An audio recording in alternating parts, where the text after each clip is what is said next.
سلام دوستان، وقتتون بخیر باشه. امیدوارم حالتون خوب باشه. در خدمتتون هستم با ویدیوی فاندیمنتال. اولین قسمت ویدیوی فاندیمنتاله. میخوام بهتون آموزش بدم که چجوری یه توکن و یه ارز مجازی خوب رو میتونید پیدا بکنید از داخل سایت کوین مارکت کپ. همه ارز مجازی اینجاست، یعنی مرجع ارزهای مجازی سایت کوین مارکت کپ هستش. خب حالا نکته‌ای که وجود داره، ارزهای مجازی هم مثل هر فیلدی در دنیا دسته‌بندی خودشو داره. مثلا پزشکی دسته‌بندی چشم، گوش، حلق، بینی، چه میدونم مهندسی عمران، مکانیک، نمیدونم معماری، اینم دسته‌بندی داره. خب اولین چیزی که ما برای پیدا کردن یه توکن خوب نیاز داریم استفاده از اینکه این کاتگوری‌ها رو بشناسیم، یعنی دسته‌بندی‌های این ارزهای مجازی رو بشناسیم. یعنی دسته‌بندی‌های ارزهای مجازی دسته‌بندی‌های بسیار متفاوت و پیچیده و عجیب غریبی هستن که من رو تک تکشون توضیح بهتون میدم.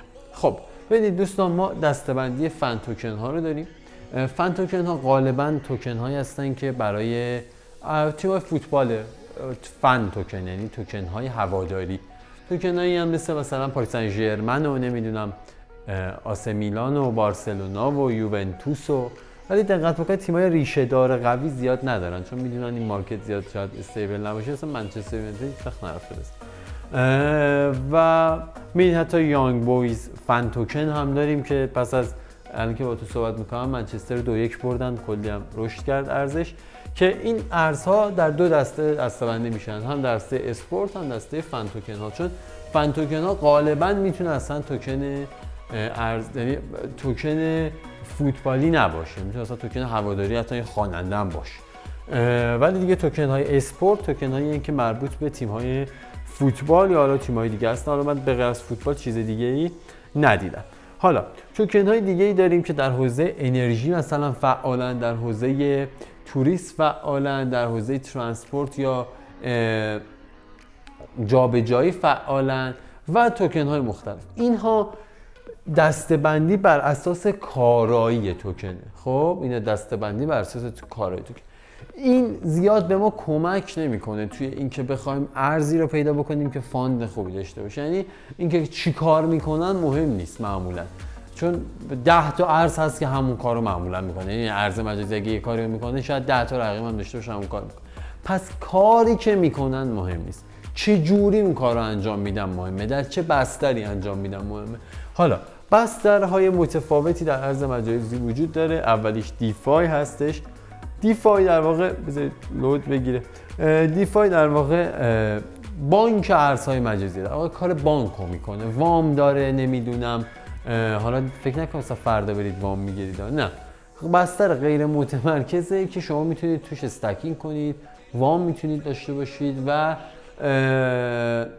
کلی آپشن دیگه که حالا بچهای وزین مارول ترید راجع به اینکه دیفای چیه فکر کنم مطلب گذاشتن، میتونید تو پیج رو نگم نذاشتن که در آینده نزدیک میذارم. اوکی، دیفای ها رو اینجا میبینید. اینجا دیفای ها رو میبینید: یونی، لونا، آواکس، لینک، واپ بیت کوین، دی آی ای، تزوس، آوایی، پنک سواب، کیک همون کیک، جی آر تی، اف تی ام، ام کی آر، سی او ام پی. اینا همه دسته‌بندی های دیفای هستن. یعنی حالا الزاما نیست اینا دیفای هستن، ولی شبکه دیفای رو هم دارن، یک شبکه غیر متمرکز رو هم دارن. سردمدار این ارزها که حالا الان تو این لیست نیست وای فایه که میدونید که اصلا کلا دیفای با وای فای شناخته شد و خیلی جون گرفت که حتی قیمت وای فای مدتی حتی از بیت کوین هم بیشتر بود. و مثلا توی پروژه های دیفای آواکس خیلی پروژه خوبیه، قشنگ سول بعدی میتونه باشه، رشد خوبی میتونه داشته باشه. میبینید که لونا جزو پروژه های بسیار مناسب داخل ارزهای مجازی هستش که رشد خیلی خوبی هم داشته. اینها پس دسته‌بندی اول که میشناسیم دسته‌بندی دیفای. حالا چه زمانی بریم چه دسته‌بندی، اینم من بهتون توضیح خواهم داد. دسته‌بندی بعدی NFT هستش. NFT تکنولوژیه که بعد از دیفای، یعنی تو ارزهای مجازی خیلی مثلا اینو ترتیب داره دیگه. مثلا یه مدت دیفای خیلی وای فای و اینا اومده بودن، خیلی دیفای هیتاپ بود.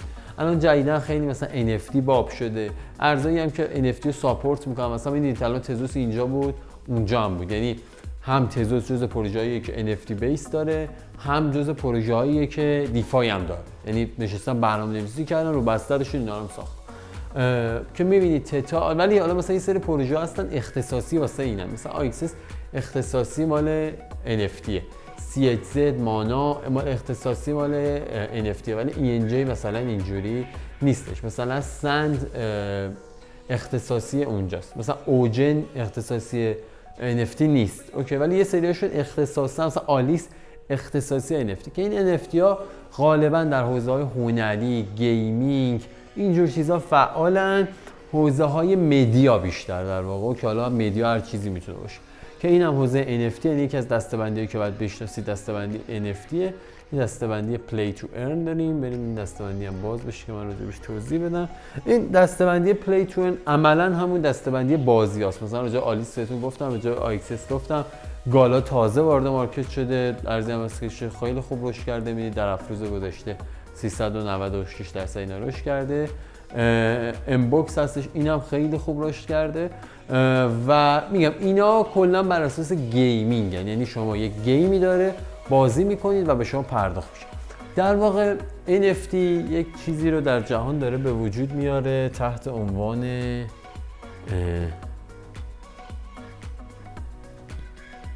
الان بهتون توضیح میدم، تحت عنوان ارزش پول تو به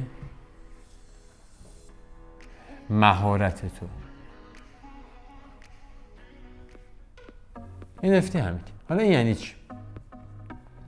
ببین تو آینده دنیا نشستن قدرت‌های جهان فکر کردن، گفتن آقا ما دیگه نمیتونیم هی پول چاپ کنیم. اوکی، یعنی چاپ پول دیگه چاره نیست. آقا دولت آمریکایی نمیتونه دیگه بیاد دلار رو چاپ بکنه، اینقدر چاپ کرد الان ورشکسته است. خب الان چی مواد قدرت بعدی دنیا دیده آقا من نمیتونم هی بیام الان پول چاپ کنم بریزم تو دنیا. میام چیکار میکنم؟ میام واسه همین پولهایی که در دنیا وجود داره ارزش گذاری میکنم. این میشه NFT. مثلا بهتون میگم، مثال میزنم، مثلا یه کسی بازی میکنه، هی توکن خودشو مثلا به اسم AXS ارتقا میده. یعنی چی؟ یعنی مثلا AXS من $1000 قیمتش، AXS یکی دیگه قیمتش $6000، که در NFT مارکت پلیس مثلا بایننس میتونی بفروشی اصلا. خب خریدار هم داره. چرا این 6000 تا؟ چون من بیشتر بازی کردم، ماهرتر بودم، بیشتر بردم. این آینده دنیا. آینده دنیا میاد به تو چی میگه؟ میاد میگه که اوکی تو دکتری، اصلا ما یه دکتر داریم خیلی کار میکنه، کارش خوبه، این کارش بده، زیادم کار نمیکنه، این 1000 تومن میگیره، اندازه 1 میلیون میارزه، این کارش بده 1000 تومن میگیره، اندازه همین 1000 تومن. حالا مثلا طرف چون رفتگره، ارزش پولش به اون دکتر فرق، یعنی مهارت تو به پول تو ارزش میده. این بهترین راهکار برای جلوگیری از چاپ پوله دوستان. یعنی به جای اینکه بیان این پول چاپ کنن، میان ارزش گذاری میکنن روی این پول. حالا این دیگه در سیستم آینده دنیا چجوریه که اصلا باید یه ویدیو علمی براش درست کنن که چجوری ارزش گذاری میکنن، چون دنیای ما که مثلا گیمینگ نیستش. حالا این از کجا میفهمی یه دکتر کارش خوبه، یه دکتر کارش بده؟ این حالا بهتون میگم، این در واقع جهان رو میخوام بکنم مثل مرحله. یعنی مثلا تو یه دکتری 10 مرحله رد کنی مثلا ارزش پولت به این میرسه. اینه مثلا گیم میشه. یعنی کلا حالا این رابطه به بحثمون نداره، پرانتز باز کنم، کلا هر چیزی در دنیا در آموزش میاد، بعدن این میشه ساختار دنیا. یعنی چی؟ یعنی الان آموزش تو دنیا بر اساس گیمیفیکیشن، با گیم به بچه ها آموزش میدن. خب یعنی میان گیمی یاد میدن، میان میگن دیگه نرو بخون بشین میرزا بنویس به آموزش پرورش ایران. خب گیم یاد میدن. این تو آینده هم میاد، یعنی میگن آقا دیگه ساختار جهان هم این بازیه، تو مثلا 10 مرحله رد کنی مراحلی که ما میگیم و تازه پولت مثلا ارزشمند میشه. اوکی، پولت ارزشش زیاد میشه. این از این نکته. یعنی نکته‌ای که بسیار مهمه اینه که شما اینو درک بکنید. بس NFT ساختارش اینه. حالا برگردیم روی وبسایت کوین مارکت کپ. خب پس این کاتگوری پلی تو ارن بود، کاتگوریه که شما بازی میکردی و پول در میاری. یه سری هستن که توی بستر پول دات یا همون دات که حالا خودشه، لینک باز اینجا هم هست، KSM هست، رن هست، زداریکس هست، ONT رو اون بستر هم کار میکنه، آناکر هست، سلر هست، اوشن هست، ریف هست. اینا هم بر اساس پول دات، یعنی شما مثلا میبینید مثلا یه موقعی مثلا خود ارزش دات $36 ولی KSM رو دات هم هست ارزشش $405. یعنی اصلا ربطی نداره که چون ارز اونه باید قیمتش بیشتر بشه، نه، بس خیلی المانای دیگه وجود داره. ولی مثلا کاتگوری دات، حالا اینا بهتون میگم هر تایمی یکی از اینا هیتاپ میشه، باید برید سراغ یکی از BSC که اسمارت چین بایننسه که این ارزها رو ساپورت میکنن یا برنامه‌نویسی کردن، اتریوم، دات، لینک، اینا توی اسمارت چین بایننس کار میکنن. ماتیک هست، فیل هست، یا اکثر کوینایی که بایننس کار میکنن و توی بایننس لیست شدن رو بایننس چین بایننس هم کار میکنن. بعد هم ارز خیلی رشد کرده تازه سولانا میدید خیلی ارز رو بسترشن، لونا هست، لینک هست، GRT هست، ویوز هست. حالا چجوری اینا میرن رو بسترش؟ برنامه نویسی میکنن. یعنی چی؟ یعنی میاد مثلا بهتون میگم صاحب مثلا GRT میگه که من رو بلاکچین اتریوم دارم کار میکنم، NFT هم زدم، حالا میخوام برم رو بلاکچین سولانا هم کار کنم، یعنی از شبکه اونم استفاده کنم. میاد اینا هم اضافه میکنه با برنامه نویسی، با کد زدن. حالا اینو بهتون میگم که روند پیشرفت یه پروژه خیلی مهمه که تو کاتگوری های مختلف کار بکنه، نتیجتا میتونه ارزشمندی پروژه رو خیلی بالا ببره. و حالا اینم دسته‌بندیه، مثلا سوشی هم جزء پروژه های دیفای، اینم دسته‌بندی کلی ارزهای مجازی بود. یعنی این دیفای، NFT، پلی تو ارن، دات، BSC، سولانا، اینا دسته‌بندی اصلی ارزهای مجازی هستند. حالا کی اینا هیتاپ میشه؟ اینا در هر مارکتی، در هر زمانی، مثلا تو مارکت الان، تو مارکت بولران قبلی NFT ها خیلی بولد بودن. یعنی مثلا تتا به یک عدد بالا رسید، آیکسس خیلی رشد کرد، مانا خیلی رشد کرد. مثلا اونایی که کلا بر بستر NFT ان، من اینجا اسما رو ببینم، آلیس فوق‌العاده رشد کرد و همین مثلا اطلس خیلی خوب رشد کرد توی زمانی که NFT ها چیز بودن. اطلس توی FTX لیسته، توی بایننس لیستش، اینا خیلی رشد. حالا نکته کجاست؟ مثلا توی الان دیگه اینا رشد نکردن توی بول مارکت الان رفت سراغ دیفای. الان دیفای ها خوب اومد بالا، لونا اومد بالا، یونی اومد بالا، آواکس فوق العاده خوب اومد بالا. الان سول خیلی رو بورسه، اوکی، ولی جمع دیفای ها خیلی بیشتر از کل سول هم رشد کرده و خیلی قوی تر عمل کرده. حالا این راهکار داره که مثلا توی هر مارکتی شما باید ببینید که چجوری این پامپ میکنه و کی این هیتاپش بیشتره، که حالا بهتون آموزش خواهم داد.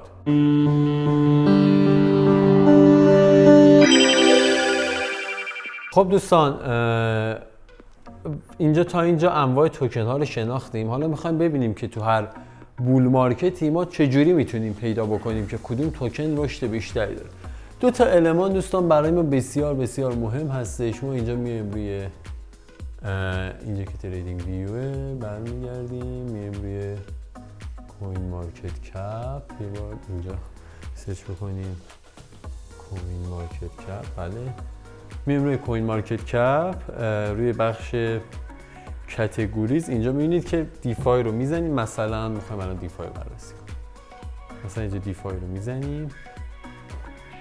خب اینجا میبینید که توکن های دیفای رو لیست کرده. خب اینجا میبینید توکن های دیفای لیست شده.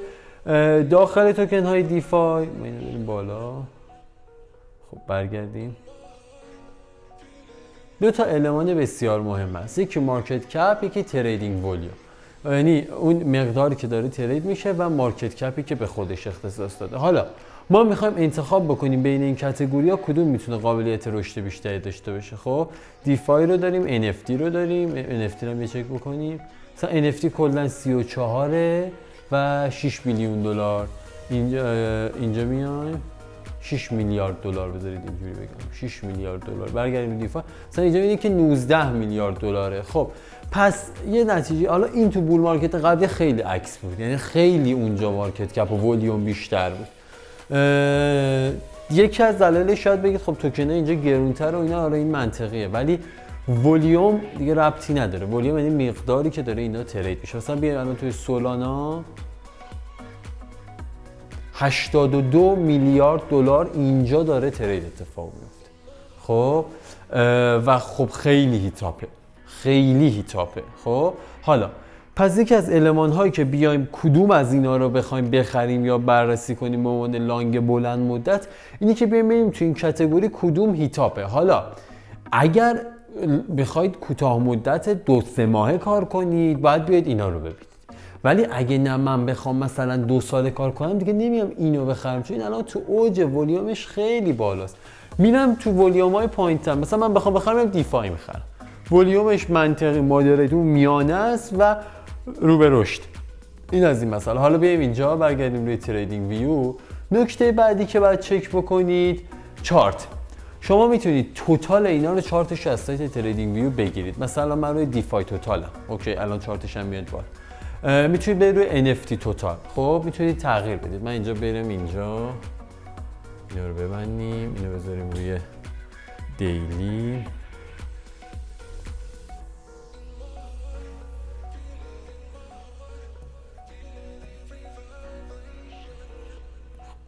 ببینید اینجا توتال دیفای یعنی کل مارکت کپ دیفای. خب چارت هم روی دیلی قرار داره و میذارم اینجوریش کنم براتون که راحت‌تر ببینید. خب من میخوام الان دیفای بخرم، بول مارکت شروع شده، میام میخوام ببینم چارت دیفای بررسی کنم، میخوام ببینم دیفای بخرم مثلا تو پروژه دیفای کلا، حالا به ارزش کار ندارم چه جوری چه ارزی انتخاب کنیم، ببینم کلا تو پروژه دیفای کاری بکنم یا نکنم. خب اینجا میام یه ترند لاین میام میبینم که این از چه حمایتی بلند شده. اوکی حالا چه جوری خطوط حمایتی اینا کشیدن اینا رو آموزش تو تکنیکال میدیم من بهتون. اوکی میام میبینم اینجا از این حمایت خیلی خوب یک بار بلند شده، یه بار پول بک زده، خیلی میتونه رشد بکنه. پس مارکت کپ یا پولی که وارد دیفای میتونه بشه خیلی میتونه رشد کنه. حالا میرم میگردم توکنی رو توی دیفای پیدا میکنم که بتونه بیشترین رشد داشته باشه. همینا اگر سولانا مارکت کپ رو ببینید همین اتفاقو داره. خب خیلی بیشتر است.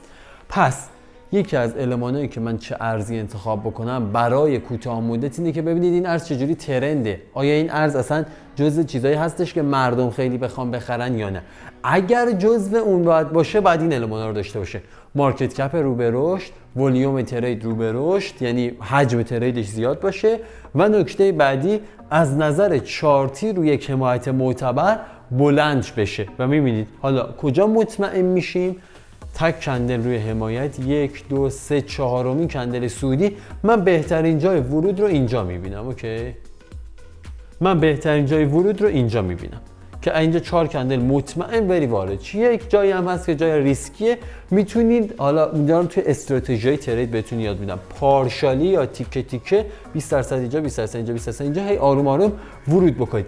این هم کلیت این که چجوری ما بین کاتگوریات توی یک مارکت ارز رو انتخاب کنیم. حتما یادتون نره برای اینکه بخواید این ارز انتخاب کنید باید ترند بیت کوین رو درآورده باشید، یعنی بیت باید سعودی باشه و شما سراغ این ارزها برید و سراغ انتخابشون برید. پس اینم از ولیوم و مارکت کپ و توتال که از روی چارت بررسی کنیم چجوری ولیومش رو بررسی کنیم. انواع کاتگوری ها رو هم که شناختید. پس قبل بخواید ارز انتخاب کنید چک لیست کاتگوری ها رو چک میکنم، مارکت کپاشو چک میکنم. حالا نکته بعدی که وجود داره یا جلوتر توی آموزش جلوتر بهتون میگم که یک روشی که اخبارش هم چک کنید، ببینید کدوم کلا تکنولوژی خبر بیشتری داره، اتفاقات بیشتری داره، اونم خیلی میتونه تاثیر داشته باشه تو رشدش، چون هر چقدر یه چیزی بولتر باشه خب بیشترم میخرن دیگه، این تبلیغات میمونه خبر. و اینم از کلیت این قضیه. پس کلیت کار این شد که شما مارکت کپ و ولیوم رو ببینید، چارت رو ببینید، بعد انتخاب میکنید کدوم کاتگوری. حالا تو ویدیوی بعدی بهتون میگم که کاتگوری رو که انتخاب کردید اصلا چه ارزهایی میتونه ارزهای مناسبی برای لانگ بلند مدت باشه و از نظر فاندامنتالی ارزهای مناسبی هستن. ممنون که با من همراه بودید، تشکر میکنم.